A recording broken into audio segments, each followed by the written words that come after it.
I don't know if your family also has its own little traditions. Normally, each family throughout the years have their own traditions when it comes to, say, birthdays, or I believe each one of your families have a special meal that you're known for. I don't know why, but when people want to eat snoek, somehow my family's name come up, or drink very, very strong coffee, somehow my family's name come up. So as in our families, there are certain activities, certain ways of doing things that gives our family a certain identity. It's the same with the household of God. We are God's people. Peter calls us a holy nation. We should have a certain identity reflecting God in this household of his. So, I would like us to turn to a second passage. We are not going to, we don't have it on the projector screen here, but that one is from 1 Peter 2. We're talking about the identity of God's household. 1 Peter 2, and I'm going to read from verse 1.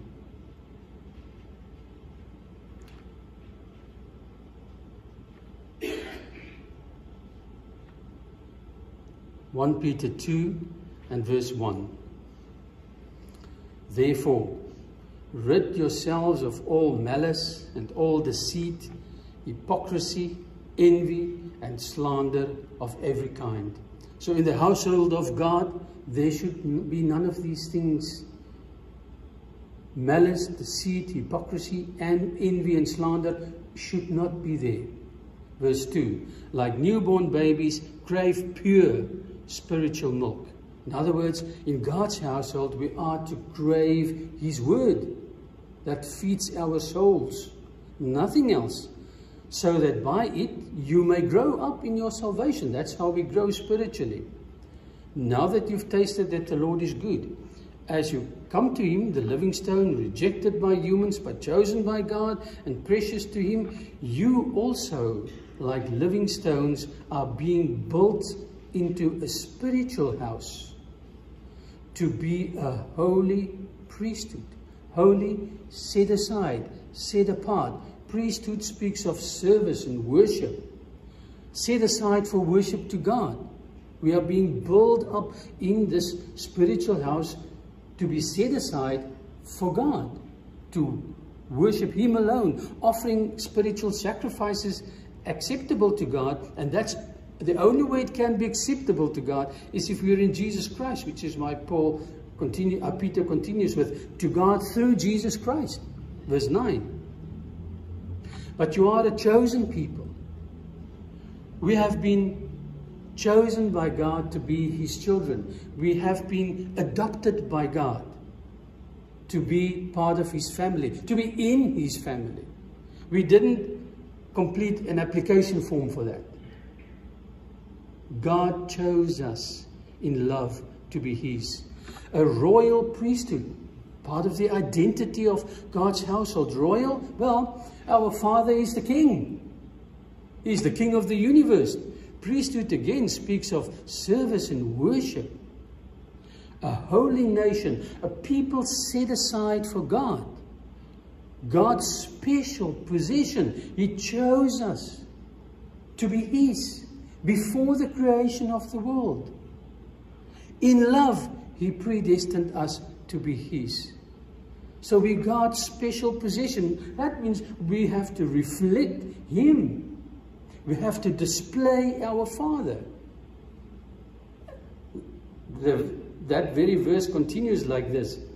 God's special possession, that you may declare the praises of him who called you out of darkness into his wonderful light. In other words, we are God's people, set aside for worship to him, chosen by him, his special possession, to do this, to declare his praises, and not the wisdom of any philosopher, or not the wisdom of any Jew, in Ephesus' case, who thought that you have to add the law to be saved. the Jewish law? No, we declare his praises alone. Why? Because he called us out of darkness into his wonderful light. Verse 10. Once you were not a people, but now you are the people of God. That should ring in our ears, because that's what God told Israel over and over again. That's what he wanted of them. You have to be my people. You are my people. I want to be your God. You be my people, I be your God. Once you had not received mercy, but now you have received mercy.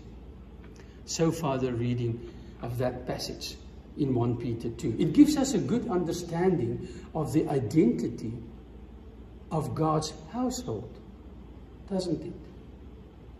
There should be no malice, no deceit, no envy ruling, no slandering of one another, of any kind in God's household. We have to be pure, like our Father is pure. We have to aim for that.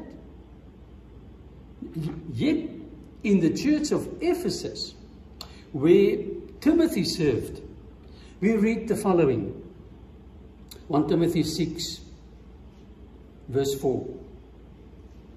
They are conceited and understand nothing.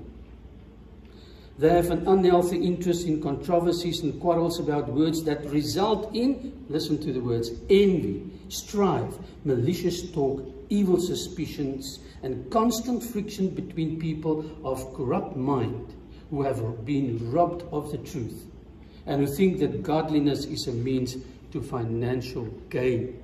The very things that should not be happening in the household of God were happening on a very enhanced scale in the church of Ephesus, where Timothy served. We've read from Peter that God's chosen people should crave the pure gospel doctrine. Yet in Ephesus, what they craved was a blend of Jewish laws and controversies and lists of genealogies and worldly philosophies. You can pick that up in chapter 1 again. Chapter 1, verse 3. As I urged you when I went into Macedonia, stay there in Ephesus, so that you may command certain people not to teach false doctrines any longer, or to devote themselves to myths and endless genealogies. When you go to chapter 1, verse 8, 9 and 10, you'll pick up that one of the false teachings that they promoted was that you have to have the law. You have to keep the law to really, truly be a child of God. That's not the pure milk of the gospel. God's holy nation were to live a life set apart for him alone. But Ephesus had worldliness thriving within their midst. In chapter 2, verse 9, we pick up that women came to church who they adorned themselves. It tells us something of the mindset of the church, that materialism was rampant. We read of people who loved money more than they loved the gospel of Christ. That last verse in chapter 6 that we've read, chapter 6, verse 5. They show godliness as a means to financial gain. They did not look much like a special possession of God anymore. They had trouble living a devoted service in devoted service and worship to him alone. They even had trouble loving each other like Christ loved his church, by giving himself up for her. I mean, Paul spent a whole section before this trying to teach them how to handle and look after the widows in the church. Obviously, they were neglected somehow. Otherwise, he wouldn't have spent so many verses on that. So there was very little happening with regards to declaring the praises of the Lord and telling his good news to the world.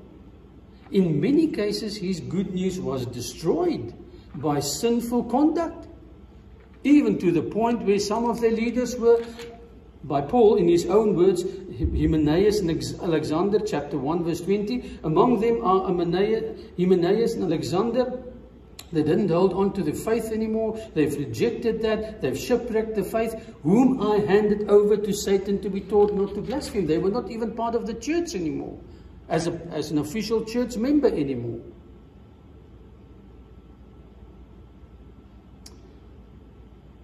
the people who should see God's household functioning God's way, for God's glory and praise, and to be built up to be a holy priesthood, in the words of Peter, are those who are responsible for the spiritual oversight in the church, just as Adam was responsible for the spiritual oversight of his family. Paul calls these people, these men, elders. In Ephesus, there was obviously a very serious problem among the elders, because these things that we just saw that should give the Christ-like identity of the local church were marred by sinful behavior. And no wonder Paul had to lay out detailed qualifications for being an elder and a deacon. You can pick that up in chapter 3 again. Please go and read that later on. And highlight the functions in chapter 4, the functions and the character and the focus and the conduct of a true minister of Christ in the local church. Chapter 4, verse 6 to 16. So far, he focused on the leaders themselves, how the elders should be, how the deacon should be, what should their conduct be like. In the passage that we've read, he focused on the other side of it, the members of the church. How should they relate to their elders? How should they see their elders? How should they fellowship with their elders? They had to learn how to biblically do that, how to biblically view their elders, choose their elders, relate to them, discipline them even, as we will see next Sunday, and fellowship with them in the household of God. Here in our passage, verses 17 to 19, we see Paul guiding Timothy in this relationship between the flock and its elders. And if you continue reading up to verse 25, Paul highlights 4 things to Timothy in this regard. We are only going to look at 2 tonight, but the 4 are, remember, we're looking at it now from the church's side, from the body side. 1, honoring the elders. 2, protecting the elders. These are the 2 that we will be looking at tonight. And then next Sunday evening, rebuking the elders and selecting elders. So let's look at the first response of the body towards the elders that Paul highlights for Timothy in this passage. Verse 17, the elders who direct the affairs of the church well are worthy of double honor, especially those whose work is preaching and teaching. And I'm going to go slow with this verse, nearly word by word, so that we can get the impact of what Paul is trying to say and trying to teach Timothy here and Ephesus, but also us. Now, the word elder is a translation of the Greek word presbyteros. Presbyteros. This word has to be looked at through the lenses of its Hebrew background to get a good understanding of what is meant here. The Hebrew word for elder, the Greek word for elder is presbyteros. The Hebrew word that we get in the Old Testament for elder is zaken, Z-A-Q-E-N. And it comes from a word meaning beard. So I think now you've connected the ideas. We are talking here about mature, those with beards, mature leaders and rulers in the Old Testament in the community who were considered wise. Wise to rule, wise to judge, wise to guide. So generally, elders were those men who were responsible then for the wise and fatherly leadership and counsel in a community. This understanding was transferred into the early church. When Paul speaks of elders here, he speaks of presbyteros, this wise leading and guiding of the local church. But this is not the only word that he uses in his letters to refer to the elders of a church. Just a chapter or two back, in chapter 3, when he talks about the qualifications for overseers, we pick up another word. Now the overseer is to be above. So what is overseer? That's another word that Paul uses regularly in his letters. It is the word episkopos, and it means to oversee, literally, to oversee. To oversee that God's household are being built up according to God's plan, to make it as simple as I can. There's another word that he uses, and that's the word that we use to refer to our elders in our church. That is the word pastor. The word pastor comes from the Greek word poimenos. And poimenos simply means shepherd. It refers to the person tending and caring for a flock. In this case, Christ's flock. So an elder should have a very unique quality or qualities to function in that role.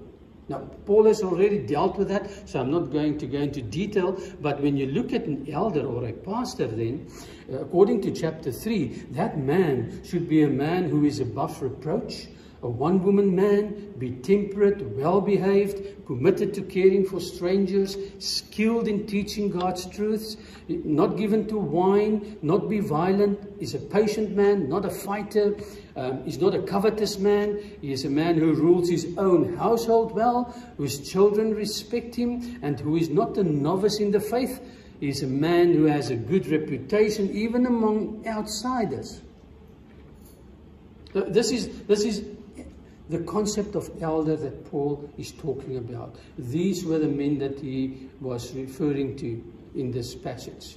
Those who qualified to be elders in that local church. Also take note, just on the sideline here, that Paul refers to elders, plural, and not elder, singular. That word elders occur many, many times in his letters.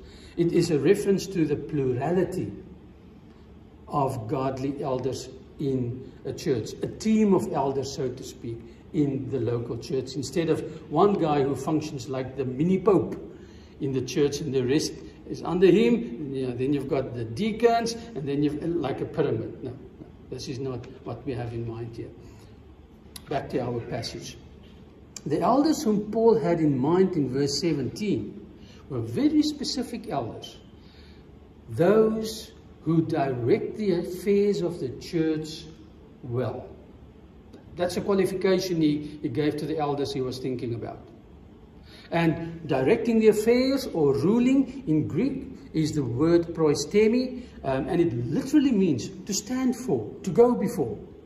It was used in the context of governance or leadership, often associated with ruling over a household, like a father over his household, a state, or a church in this case. But the emphasis in this verse is not so much on directing the affairs, but rather on the adverb well. He was talking about elders, pastors, who were doing this well. He was referring to pastors, elders, or overseers, and I think I'm going to stick with the word pastor because that rings familiar in our ears. He was referring to pastors who manage God's household with excellence. Those were the group of people he had in mind. Now the question that comes up immediately is, well, when does a pastor then lead in excellence? Now we have looked at that as well in chapter 4. Chapter 4 verses 6 to 16. I'm not going to read that whole passage again, but make a note, go and read it. Chapter 4 verse 6 to 16 gives us a good idea of a pastor who directs the affairs of the church well. He's called a minister of Christ. Paul started out with referring to such a man as a good minister, a good servant of Jesus Christ. And then he gives us a few things to look out for when we identify a man as a good minister of Christ. He must be nourished in the truths of the faith. He must be a good teacher of the truths. He must be godly in conduct. He must be one who labors and strives in preaching the gospel. He must be devoted to Scripture and its teaching and preaching. He must be diligent in overseeing God's word, God's way, and sacrificially persevering in the ministry for the sake of the spiritual health and safety of the members of the flock. That would be a summary of verses 6 to 16. That would be a good picture of a minister of Christ who serves well, a pastor who serves well in the church. Paul says, such a man, such an elder is worthy of, such a pastor is worthy of double honor because of the excellency of his pastoral ministry. Now, I must tell you, in a sense, for me to preach this is very, very challenging, because I am a pastor of this church. So when I preach this, it is very personal. And even when we come to the next part of this sermon, which touches on the word honor, I will preach about something that I am reluctant to do, because honor can be showed in many ways, even financially. So when I preach this and I bring that to you, please know that I am so glad that the Lord has placed me in this family where I feel honored, where people respect me and Pastor Cully, where they esteem us, and when I go and touch on another way of honoring, which is financially, I'm not preaching the sermon to get a raise. Please. This is the word of God, and I'm trying to be impartial and factual as best I can. But it's good to know, as a congregation, to know these things, that it really comes from the word of God. It's not something that has been dreamt up somewhere. So, Paul says, if you have a minister of Christ, if you have a pastor who excels, especially in the preaching and teaching of his word, give him double honor. What does Paul mean with the word honor? In Greek, the word for honor is the word time, T-I-M-E. There's some kind of line above the E, I don't know what you call that. Basically, it means to respect them. That's the simplest understanding of that word, to respect them. We get an understanding of the kind of respect that Paul had in mind when we read 1 Thessalonians 5. 1 Thessalonians 5, verse 12 to 13, goes like this. Now we ask you, brothers and sisters, to acknowledge those who work hard among you. There's the idea of honoring them. Okay? To acknowledge those who work hard among you, who care for you in the Lord and who admonish you. Those are the pastors he has in mind. Verse 13, hold them in the highest regard, in love, because of their work. When we go to a passage a verse in Hebrews 13, verse 17, we read the following. Have confidence in your leaders. Trust them. And submit to their authority. Listen to their teaching. Because they keep watch over you as those who must give an account. An account to God, that is. Do this so that their work will be a joy, not a burden. For that would be of no benefit to you. Hebrews 13, verse 17. So, dear church, when Paul speaks of honoring your pastors, it means to love them, to respect them, to have confidence in them, and to listen to them so that they may serve joyfully.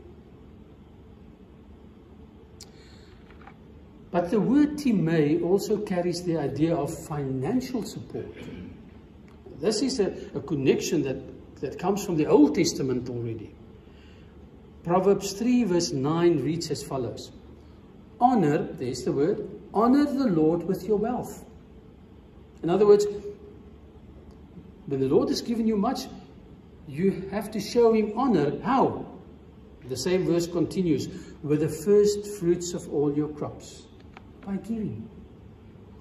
Honor the Lord with your wealth, with the first fruits of all your crops. But see the connection between honoring and wealth there in that verse. When you go to Proverbs 14, verse 31, we read that at the end of the verse. Whoever is kind to the needy, that means giving them, helping them, providing for them, honors, there's the word again, honors God. See the connection again. The connection between giving, even financially, with honoring God. And that's the concept here. One way of honoring your pastors who are serving the Lord well, who are preaching and teaching well, is by providing for them financially. Now, some commentator asked the following question. Why didn't Paul just say, give them money? Or, excuse me, give them a proper salary. Why didn't he use that?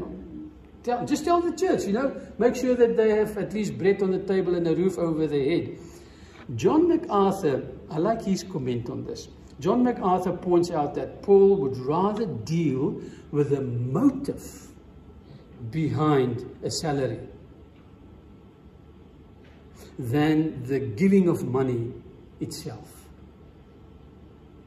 And therefore the word timē, honor.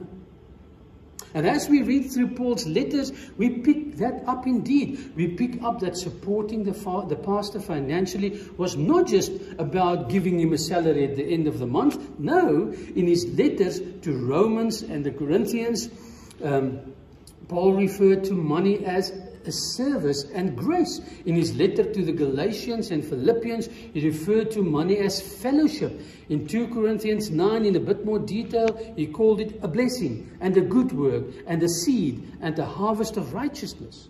In Philippians 4, he calls it a fragrant aroma. Here in 1 Timothy 5, verse 17, he calls it honor. That's one way of honoring the pastor in the local church, or the pastors in the local church. Paul wanted the monetary provision, financial provision of pastors to convey above all the church's heart attitude, with a sense of love and doused in respect for them. That is the honoring that Paul had in mind. And if you read through this letter, you can quickly pick up that that was definitely a problem in Ephesus. People preaching what they want, how they want, ignoring God's rules for his household, so to speak, not honoring the elders. 2 were kicked out of the church. And that's why Paul had to remind the church itself, the members, of how to treat and how to honor. Let's stick with that word that Paul uses, the elders or the pastors in the local church.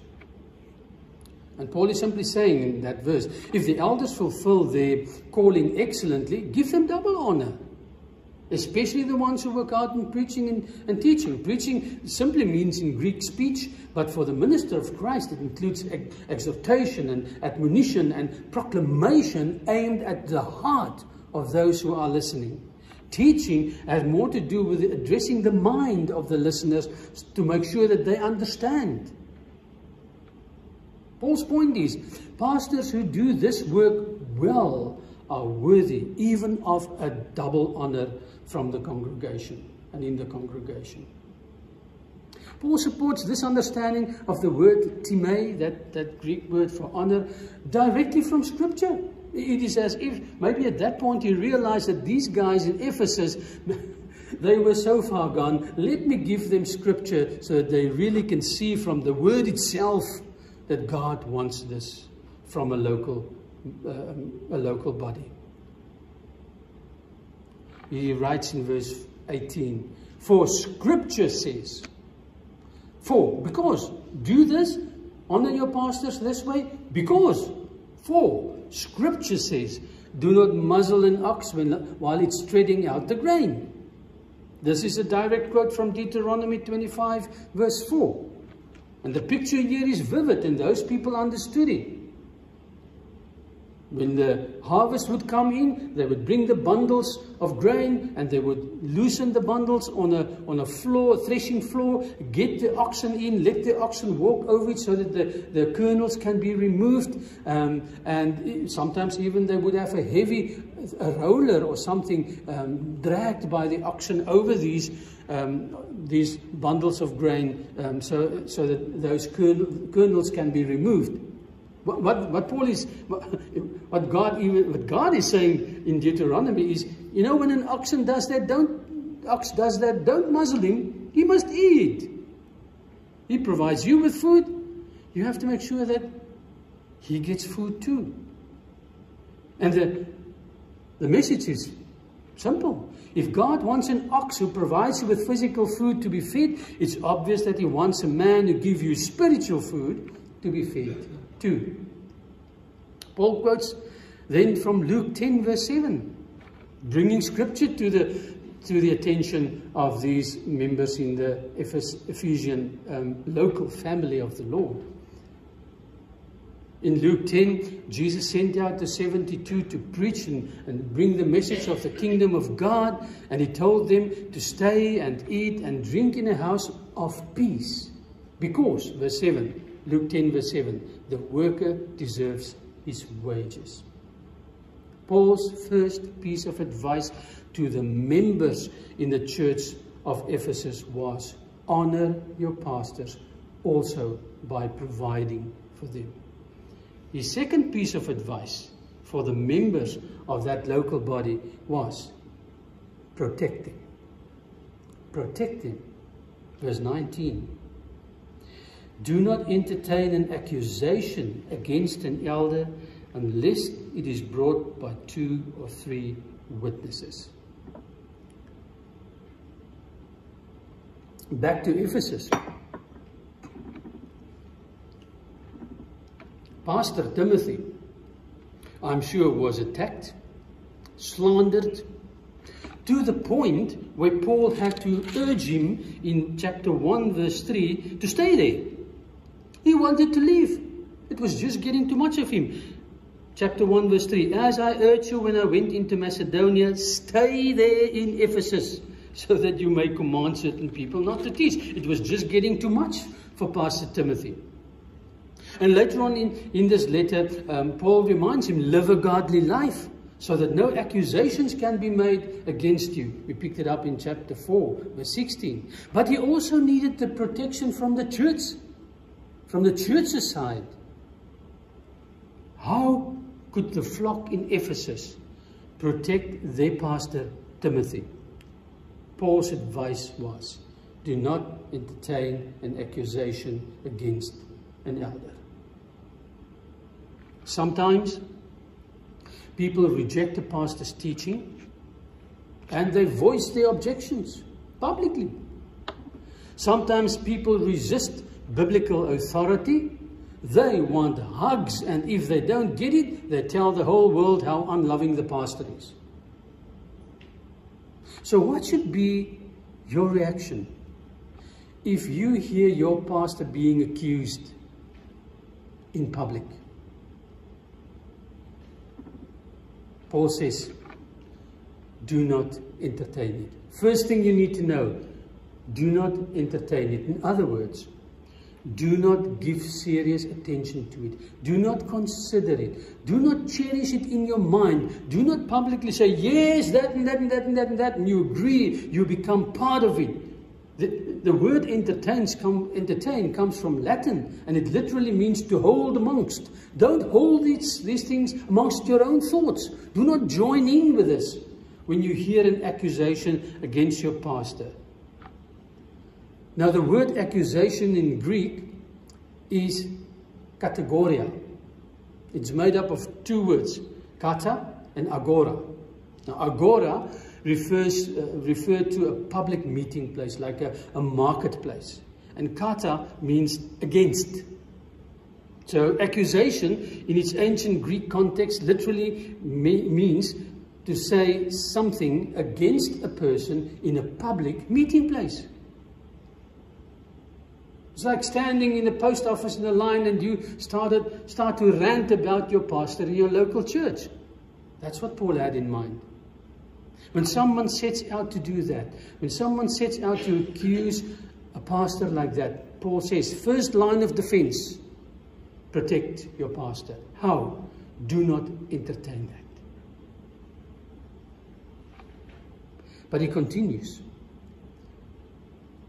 Do not entertain an accusation against an elder like that, unless it is brought by 2 or 3 witnesses. Putting it simply, unless it is verified by 2 or 3 witnesses.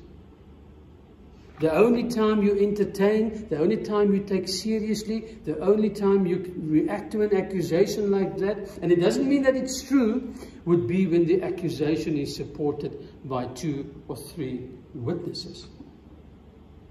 Now, the intent of 2 or 3 witnesses is simply for confirmation's sake. It's not to get a conviction. And it goes all the way back to Deuteronomy 19, verse 15. And it even goes back to Jesus in Matthew 18, verse 15 to 20, when he spoke about a man who is sinning against you.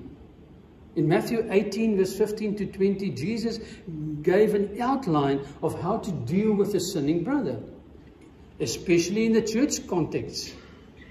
Firstly, you go to him and you point out his sins to him one-on-one. If he doesn't repent, then you take 2 or 3 witnesses. There it is.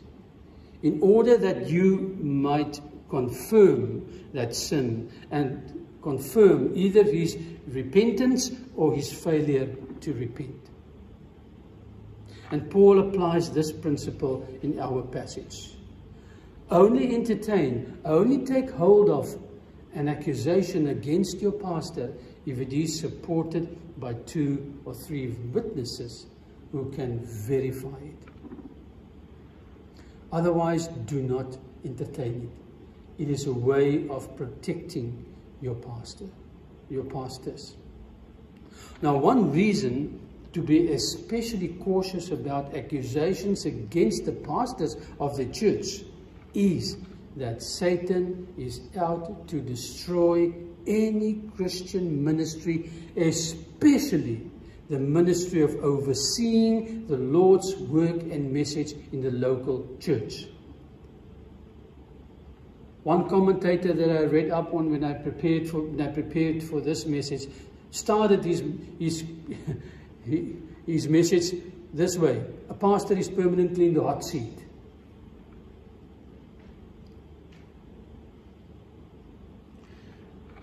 Satan aims for those who are leading.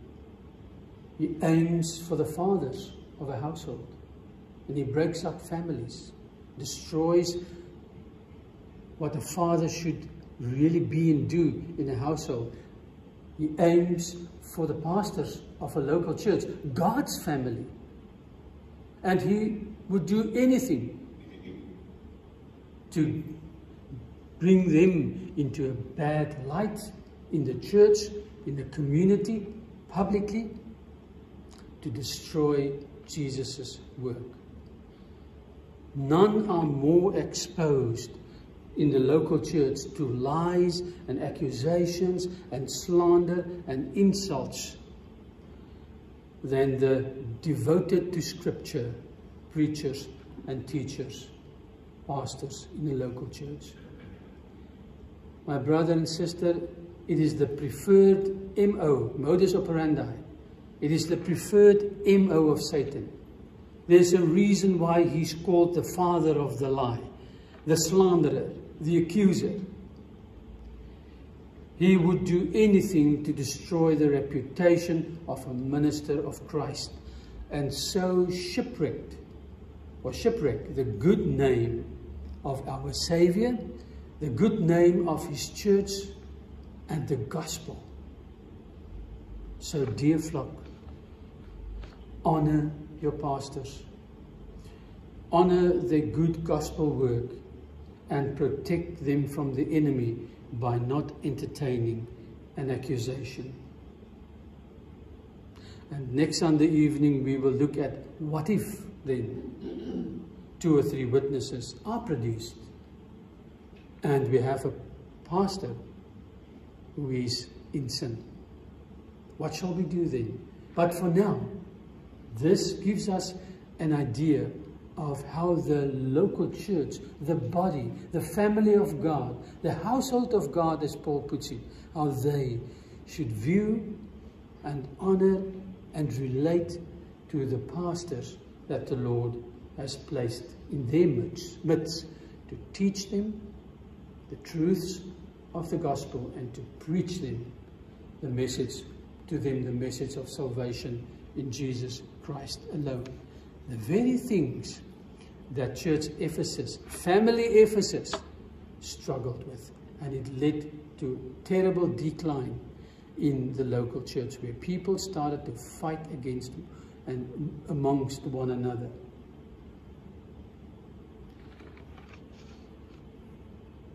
Honor the pastors and protect the pastors in the local church. Thank you for listening. Let us pray together. Our Father in heaven, thank you for your direct words. Thank you, Lord, that it is so clear. It is so clear from your word who a pastor should be, how they should act, what their character should be like, what they should do in terms of teaching and being an example in your household. But also, Lord, you are so direct even when it comes to the household itself, the members of the household, in the way they should honor and protect those ones that you have placed in their midst to bring the good news of salvation to and to grow them up and mature them in faith, so that they can truly be, as your servant Peter wrote, a holy nation, people set aside for your use alone. Thank you, Father. Please help us to remember these things. Please help us to practice these truths in our local church. By doing that, we know you will be glorified. In Jesus' name I ask it. Amen.